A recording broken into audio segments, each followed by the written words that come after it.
go yung mga bagay. Ah, thank you, Ta. Wow, so sweet. Thank you po. Ang bait naman. Thank you. Kailangan mong, ayun, yun ang sinasabi ko. Minsan kailangan mo talagang i-let go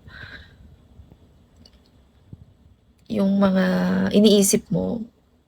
I-let go mo yung nasa isip mo. Kunyari, meron kang, parang nag-worry ka. Like, you're worrying about work, about your bills or whatever. Kung ano man wini-worry mo, i-let go mo lang. I-let go mo siya sa mundo, sa Panginoon.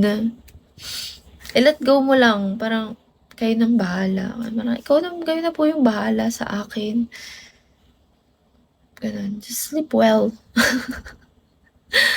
Tsaka lagi kayong matulog kapag may oras kayo. Okay? Are you sick? I have cold. May sipon ako kasi ang lamig ng aircon dun sa hotel sa Boracay.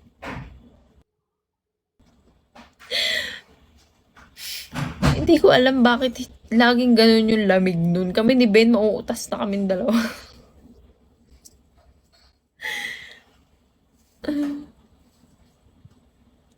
Doon sa Boracay, oo. Wala, hindi ko kasama yung anak ko doon. Buti na lang hindi ko siya sinama. Kasi hindi ko na alala, hindi ko rin tanda na ganun pala doon. Na kapag punta ka doon, ang daming sasakyan. So, pag galing ka ng airport, pagka-land mo,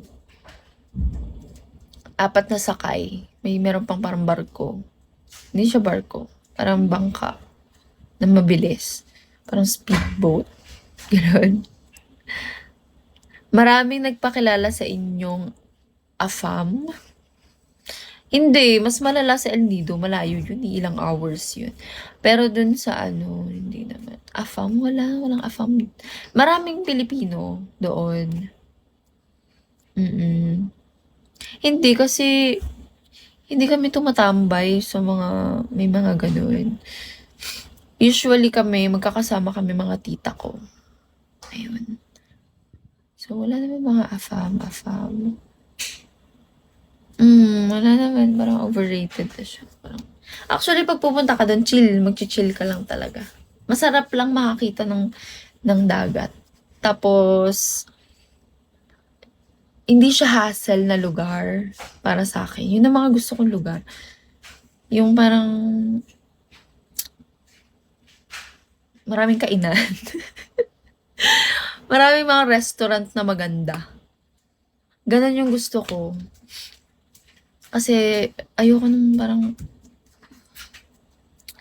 nung lugar na ano eh, na walang kainan, walang restaurant, walang aircon, walang ganito, walang tubig, walang ganyan. Ayoko ng ganun lugar. Yung Boracay is maganda siyang island, tapos lahat nandun. May aircon, may 7-Eleven, may lahat meron. So parang lahat nandun. Batanes, hindi ko masyadong gusto yung Batanes. Hindi ko siya masyadong naiisip. Pero ang gusto kong puntahan ngayon is ano, wala pa ako naisip. Kung anong yayain ako ng tita ko, go ako. Si siya naman lagi nagbo-book dun eh. Actually, nagbabayad lang ako. Tapos iisipin ko muna kung may pera ako. Pag may pera ako, go. El Nido, masarap ulit pumunta sa El Nido kasi layo. Iba naman. Lucky me, iba naman. Siguro sa ibang lugar naman. Magpakasal tayo.